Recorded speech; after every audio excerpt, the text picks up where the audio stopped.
고린도후서 9장 6절로 11절까지 제가 한 절 여러분 한 절 교독합니다. 이것이 곧 적게 심는 자는 적게 거두고 많이 심는 자는 많이 거둔다 하는 말이로다.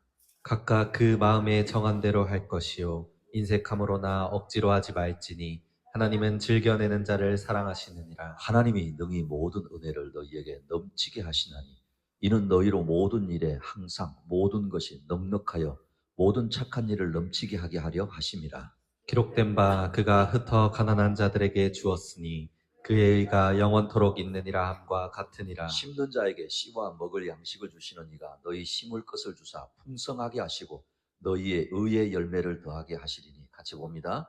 너희가 모든 일에 넉넉하여 너그럽게 연보를 하면 그들이 우리로 하여 말미암아 하나님께 감사하게 하는 것이라. 아멘. 오늘은 제목을 앞에 보시고 따라합니다. 아셨죠? 모든 일에 부유하게 하시는 하나님을 신뢰하는 2025년이 됩시다. 시작.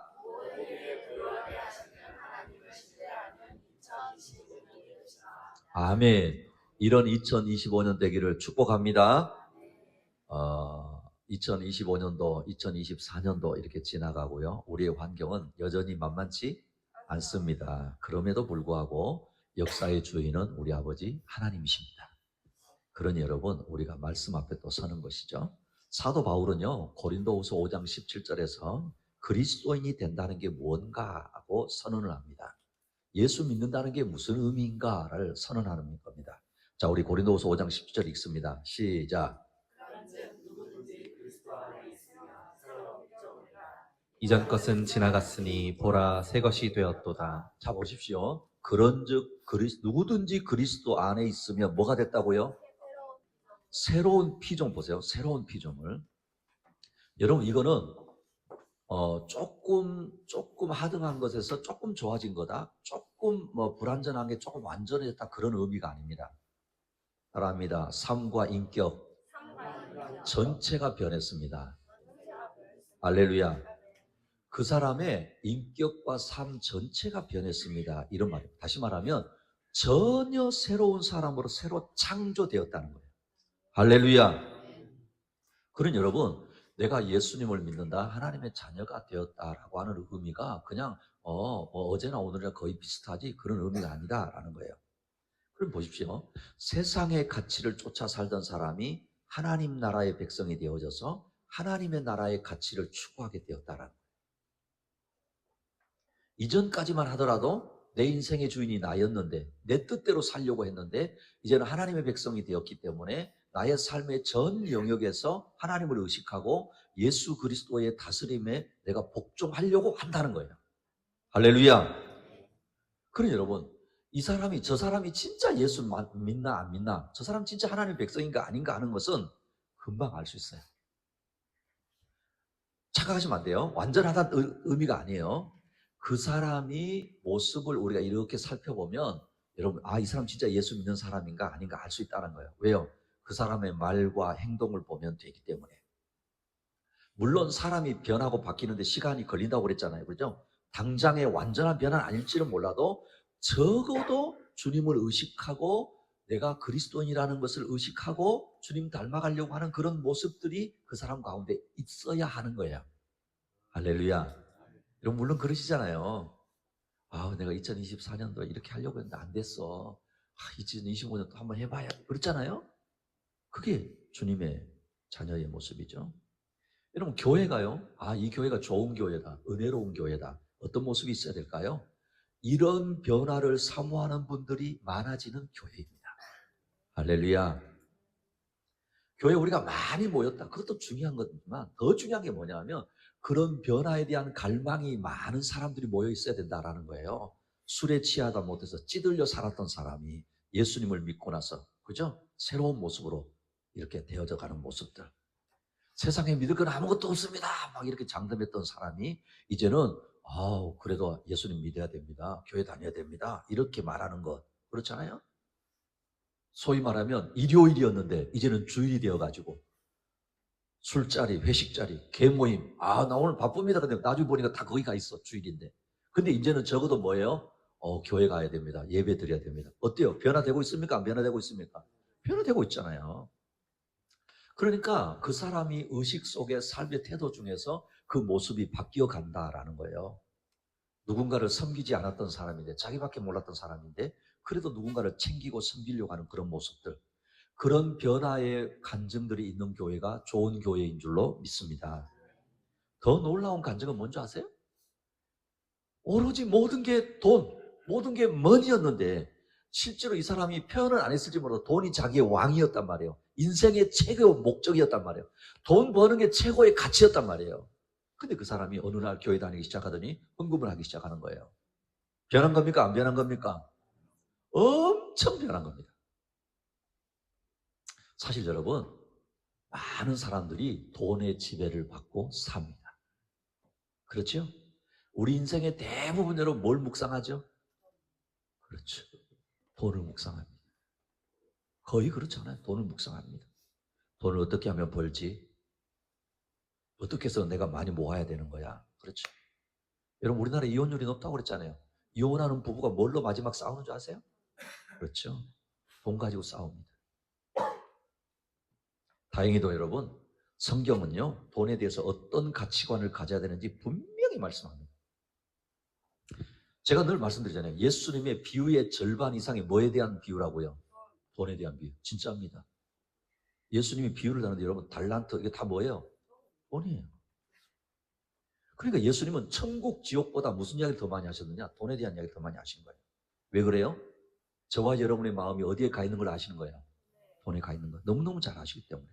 그래서 예수님은 네가 예수를 믿고 하나님 나라의 백성이 되어졌어? 그러면 너의 가치관이 바뀌어야 되는 거야.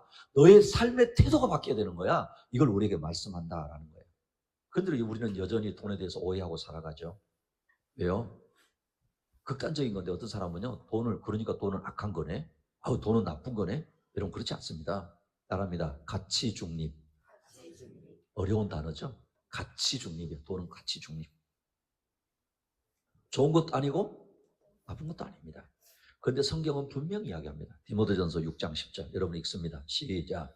돈을 사랑함이 일만하게 뿌리가 되나니 이것을 탐내는 자들은 미혹을 받아 믿음에서 떠나 많은 근심으로써 자기를 찔렀도다. 성경은 분명히 말씀한다고 했잖아요. 보세요. 돈은 가치 중립인데 돈 자체는 악하지 않지만 돈을 사랑하면은 어떻게 된다? 모든 악의 뿌리가 된다. 돈 자체가 그 사람의 삶의 목표가 될 때 온갖 시험과 그 사람을 인생을 망치는 올무가 그 앞에 놓여지게 되어지고 그 올무에 넘어진다라는 거예요. 해로운 정욕의 노예가 되어지고 결국은 돌이킬 수 없는 멸망에 이른다, 이렇게 말합니다. 그런 여러분, 우리가 분명히 알아야 되는 것은 돈은 결코 사랑의 대상은 아닙니다. 다시 말하면 돈이 목적이 돼서는 안 된다라는 거예요. 그런 여러분, 세상은 우리에게 뭐라고 말해요? 돈이 전부야. 돈이 네 인생이야. 돈이 너의 목적이야. 이렇게 말하잖아요. 여러분, 이걸 뭐라고 그러세요? 이게 가치관. 가치관, 사상인 거예요, 사상. 여러분, 이게 딱 세상을 지배하잖아요. 그러니까 여러분 잘 보세요. 어떻게 됩니까? 돈이라고 하면 불법도 저질러도 된다라고 하는 게 사람들의 의식입니다. 제가 이야기했죠? 청소년들이 한 10억 줄 테니까 3년 동안 감옥에 갈래. 갈래요! 그러면. 절대 그러면 안 됩니다. 여러분, 돈이라고 하면 정조도 팔아요. 그렇죠? 돈이라면 양심도 팝니다. 돈이라면 우정도 버려요. 심지어 돈이라면 가족 관계도 버립니다. 돈이라고 하면 생명도 버리는 거예요. 그런 여러분, 돈을 사랑하면, 돈이 목적이 되면 일만 악의 뿌리가 되는 거예요. 또 우리가 돈에 대해서 어떤 오해를 합니까? 돈 가지고 있으면 나는 행복할 거야 라는 착각입니다. 여러분, 돈만 있으면 행복해질 거야. 물론 필요한 부분이 있을지는 몰라도요. 사실은 여러분, 그러면 딱 보세요.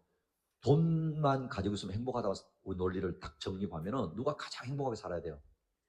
그렇죠? 부자들이, 돈 있는 사람들이. 그럴까요? 여러분, 그렇지 않습니다.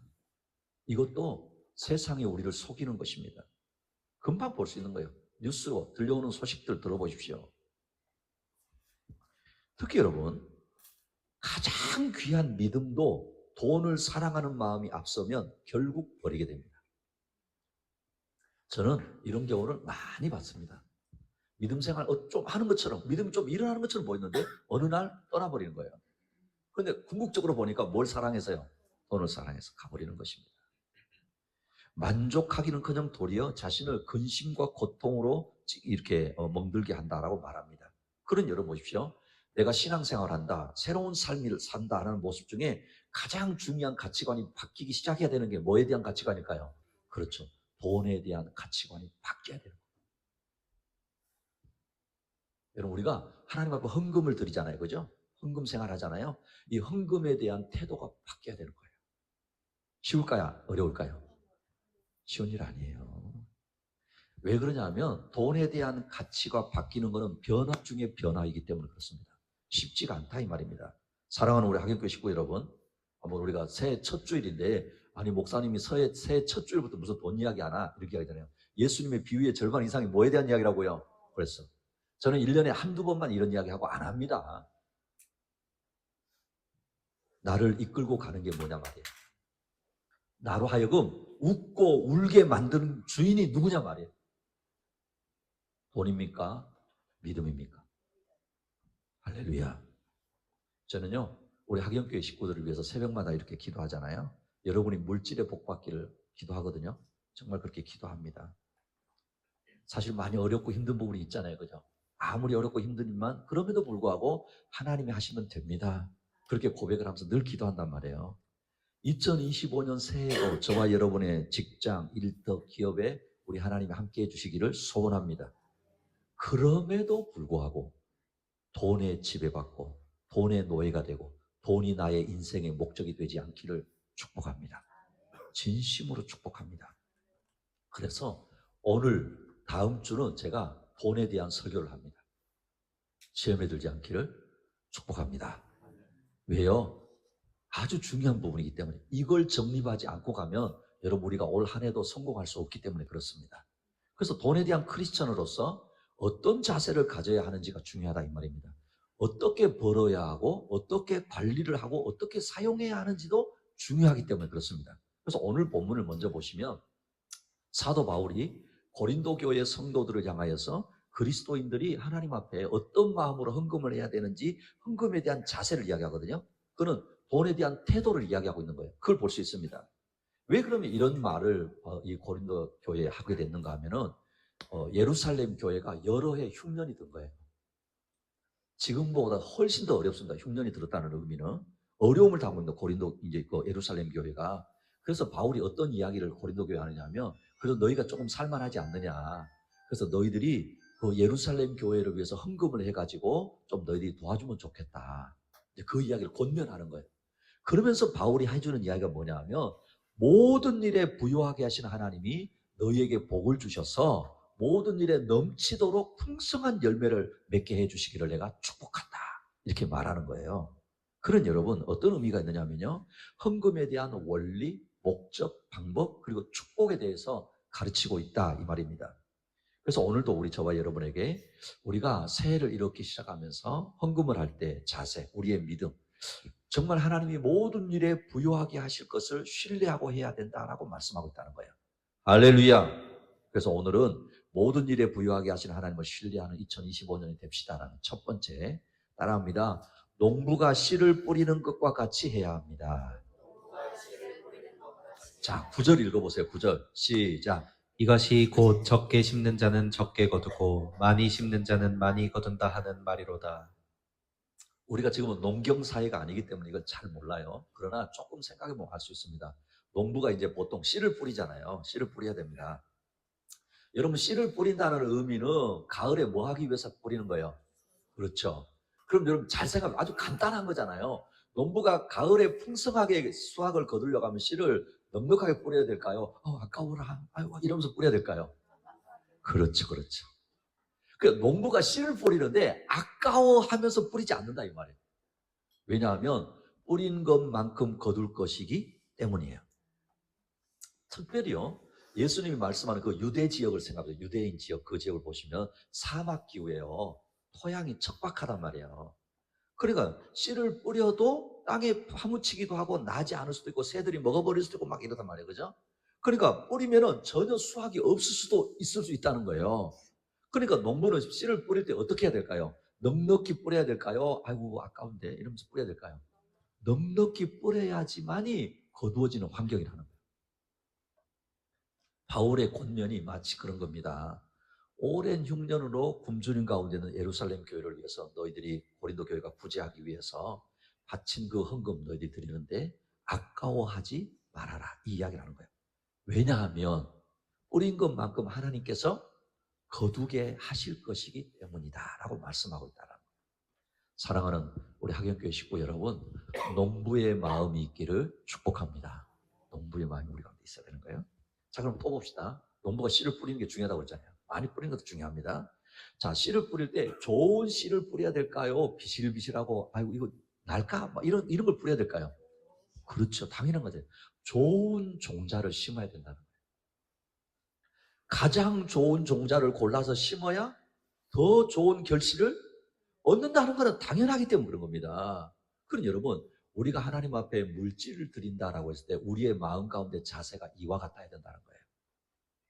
하나님, 내가 하나님 앞에 귀한 것을 드립니다. 좋은 것을 드립니다. 그래서 성경은 뭐라고 하냐면 첫 열매, 처음 것 막 이런 표현하잖아요. 그죠? 그게 다 그런 거예요. 이런 마음이 귀한 것이고 더 좋은 것을 드리려는 그런 마음을 가질 때 하나님께서 우리에게 은혜를 주시겠다라고 말씀하는 것입니다. 이렇게 정성껏 씨를 뿌릴 때 농부에게 풍성한 수확이 있다라는 거예요. 사랑하는 우리 학연교회 식구 여러분, 우리가 이 한 해를 하나님 앞에 이렇게 믿음으로 살아갈 것입니다. 또 하나님, 우리가 우리의 물질에 대한 가치관을 분명히 하고 살아갈 것입니다. 하나님 앞에 물질로 드릴 것입니다. 그 모든 마음 가운데 이런 농부의 마음이 있기를 축복합니다. 모든 일에 부유하게 하시는 하나님을 신뢰하는 2025년 두 번째로는요, 또 뒤에 보고 따라합니다. 인색함이 아니라 마음의 정한 대로 해야 합니다. 자, 7절을 읽어봅니다. 7절 시작. 각각 그 마음에 정한 대로 할 것이요 인색함으로나 억지로 하지 말지니 하나님은 즐겨내는 자를 사랑하시느니라. 그렇죠. 하나님이 우리의 마음의 자세를 아실까요? 모르실까요? 너무너무 잘 아신다는 거예요. 근데 여러분, 세상에서 제일 변하기 또 쉬운 게 뭐예요? 어떻게 아세요? 사람 마음이요, 사람 마음. 우리 학연교 식구들은 좀 신실하셔서 뭐 그렇지 않겠지만 어떤 분은요, 아침 다르고 저녁 다르더라고요. 아니, 방금 다르고 또 달라요. 그러니까 여러분, 우리가 신앙생활을 이렇게 해 나가는데 쉽게 흔들리고 바뀔 수 있는 것 중에 하나가 여러분, 물질에 대한 자세입니다.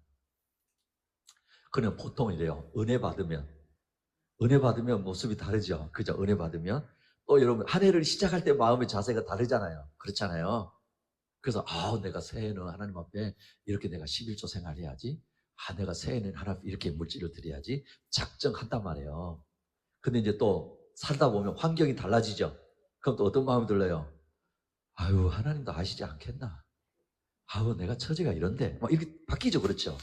그래서 바울이 이걸 너무 잘 아니까 뭐라고 말하냐면 인색한 대로 하지 말고 마음에 정한 대로 이렇게 이야기하는 겁니다.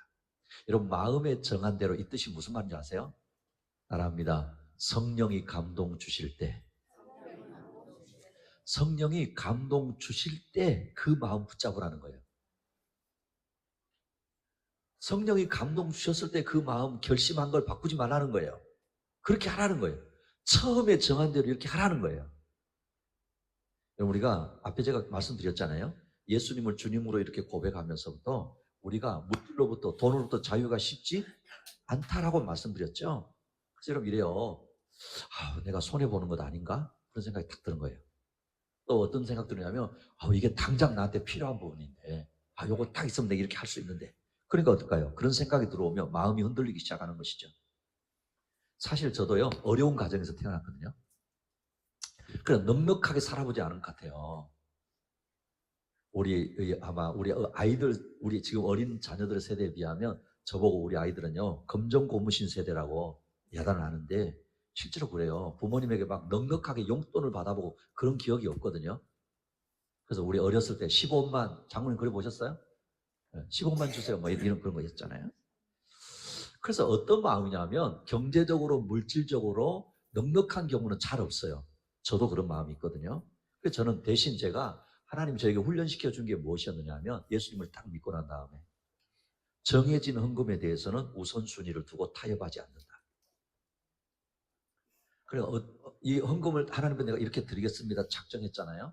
그러면 어떤 일이 있더라도 타협하지 않는다. 그걸 딱 줬어요. 젊어서부터 이거를 훈련했어요. 자, 그럼 여러분, 우리가 왜 하나님 앞에 물질을 드리는데 그런 가치관을 가지고 있음에도 불구하고 인색해질까요? 왜 그런 마음이 들까요? 그거는요, 자꾸 세상이 우리에게 이런 착각을 주는 거예요. 나에게 있는 물질이니까 이 소유권이 누구한테 있다고 생각하는 거예요. 그렇죠? 내가 주인 아닌가? 내가 어떻게 할 수 있는 거 아닌가? 그렇게 생각하는 거예요.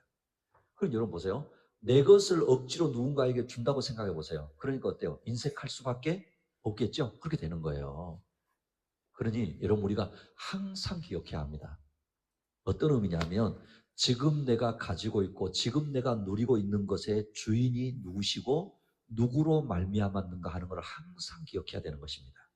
우리 역대상 29장 14절을 읽습니다. 시작. 나와 내 백성이 무엇이기에 이처럼 즐거운 마음으로 드릴 힘이 있었나이까. 모든 것이 주께로 말미암았사오니 우리가 주의 손에서 받은 것으로 주께 드렸을 뿐이니이다. 아멘. 이거는 우리가 잘 아는 다윗의 고백입니다. 위대한 다윗 왕의 고백이잖아요. 다윗이 하나님 앞에 성전을 건축하기 위해서 예물을 드립시다 할 때 백성들이 막 자원해서 가져온 거예요. 근데 그 마지막에 뭐라냐면 우리가 주의 손에서 받은 것으로 주께 드렸을 뿐이오니 이런 고백하는 거예요. 자신이 소유한 모든 것이 주님으로부터 말미암았다 이렇게 고백하는 것입니다. 사랑하는 우리 학연교회 식구 여러분, 저와 여러분에게도 이런 신앙의 고백이 있기를 축복합니다. 사실은 맞잖아요. 그죠? 하나님, 나에게 있는 모든 것의 주인이 하나님이시고 하나님으로부터 말미암았습니다. 이런 겸손과 고백은요, 주님께서 주신 것을 관리하는 청지기로서의 가장 기본적인 고백입니다.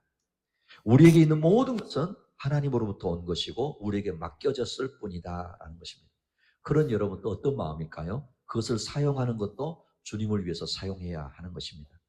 이 마음을 잊어버리면 우리 마음이 인색해지기 시작하는 것입니다.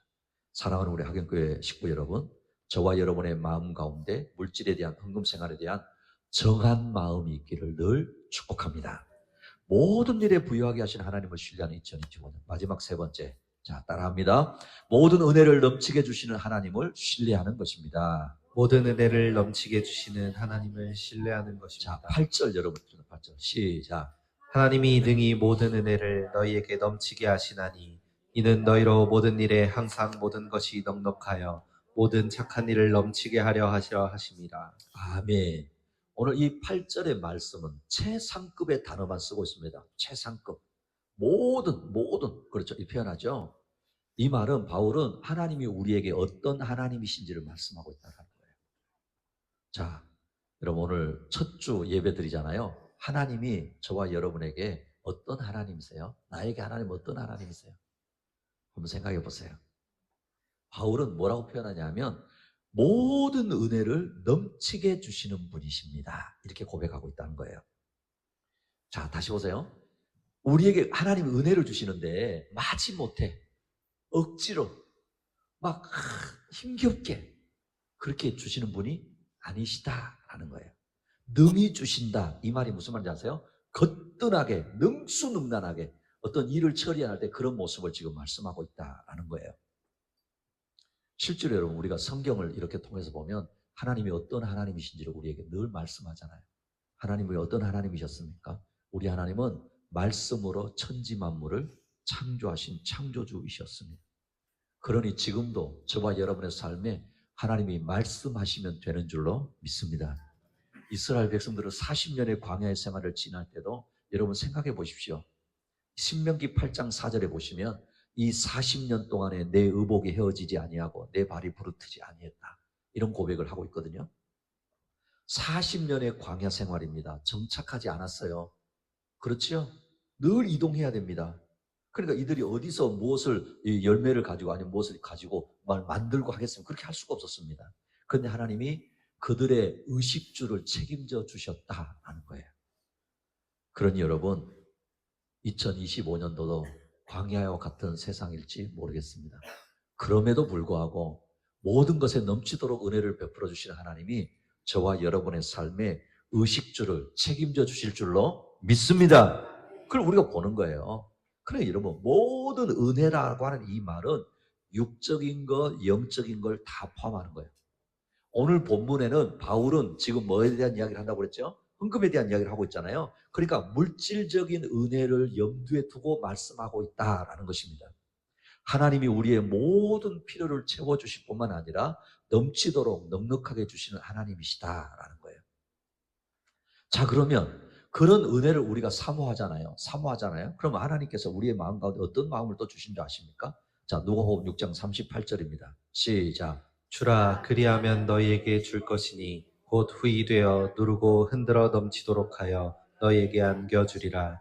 너희가 헤아리는 그 헤아림으로 너희도 헤아림을 도로 받을 것이니라. 아멘. 자, 이 말씀도 오해하시면 안 됩니다. 그러니까 막 흥청망청해라 이런 의미가 아니에요. 주님의 뜻대로입니다. 주님의 뜻대로. 하나님은 저와 여러분의 형편, 환경을 아실까요? 모르실까요? 당연히 아시죠. 근데 하나님이 하나님의 말씀에 순종하여서 우리가 없는 가운데도 연약한 가운데도 벨풀면 후이되어 누르고 흔들어 넘치도록 안겨주시겠다. 이렇게 말씀하고 있다라는 것입니다. 네 마음이 넉넉하면 내가 너를 넉넉하게 해줄게. 네 마음이 인색하면 너도 인색해질 거야. 하나님 그렇게 말씀하시는 것입니다. 그럼 보십시오. 왜 하나님이 물질의 복을 우리에게 허락하실까요? 오늘 다시 8절에 보십시오. 하나님이 능히 모든 은혜를 너희에게 넘치게 하시나니 이는 너희로 모든 일에 항상 모든 것이 넉넉하여 모든 착한 일을 넘치게 하려 하심이라. 이게 어떤 말이냐 이런 겁니다. 하나님은요.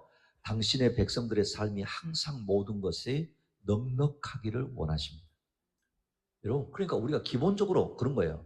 하나님은 저와 여러분의 삶이 풍성하기를 원하십니다. 할렐루야. 그런 여러분, 하나님은 저와 여러분이 가난해지는 것을 원하시지 않습니다.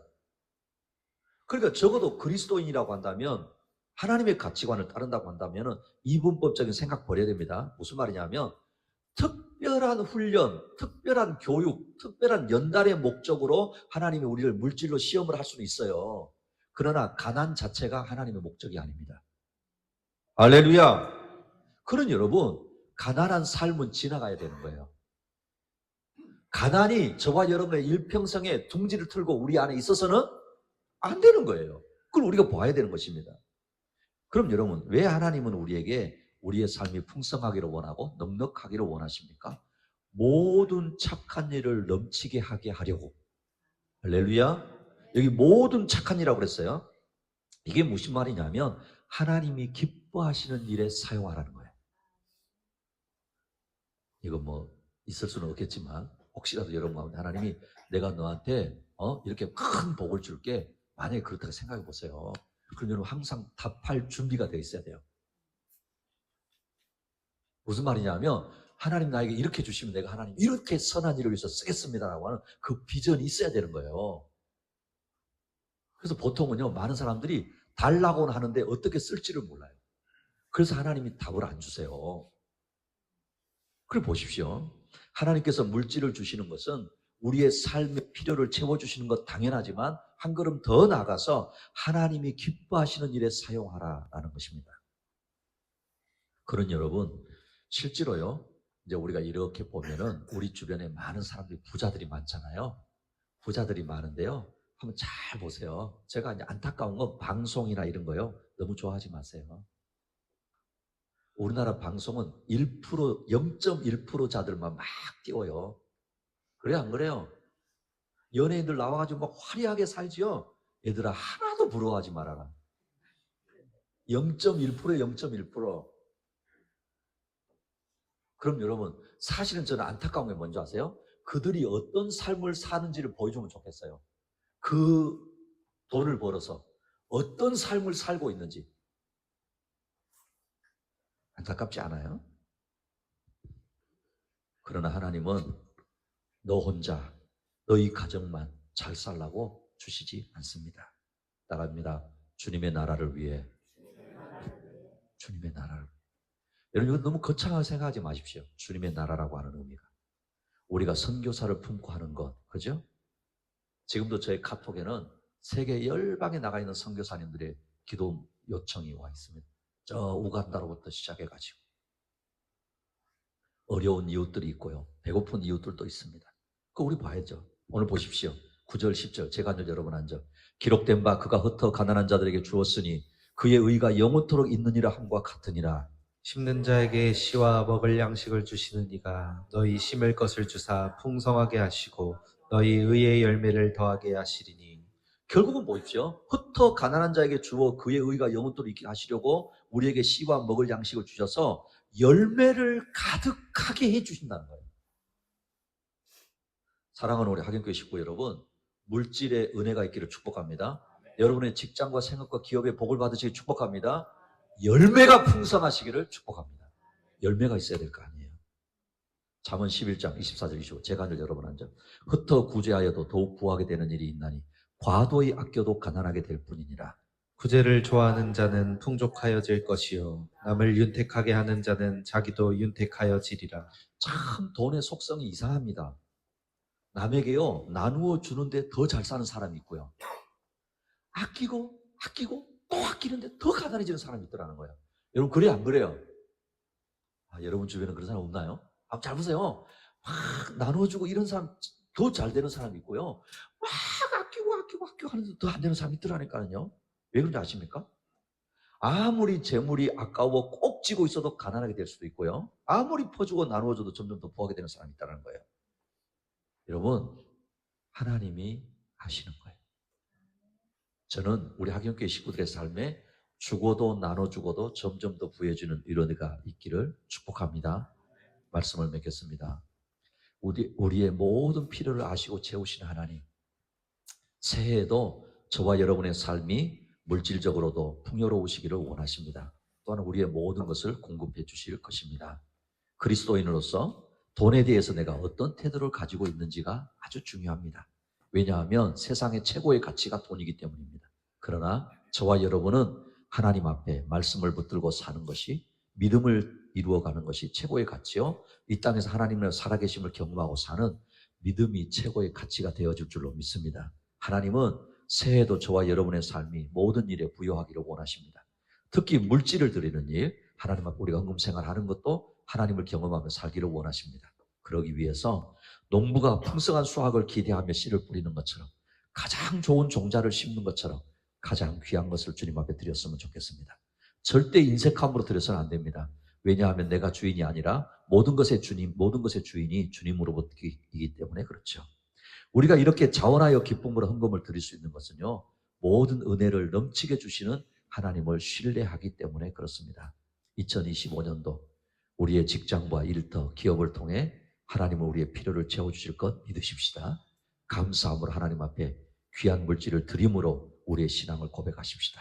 변함없는 믿음으로 모든 일에 부여하게 하시는 하나님을 신뢰하고 더 풍성한 삶을 살아가는 2025년도가 되시기를 축복합니다.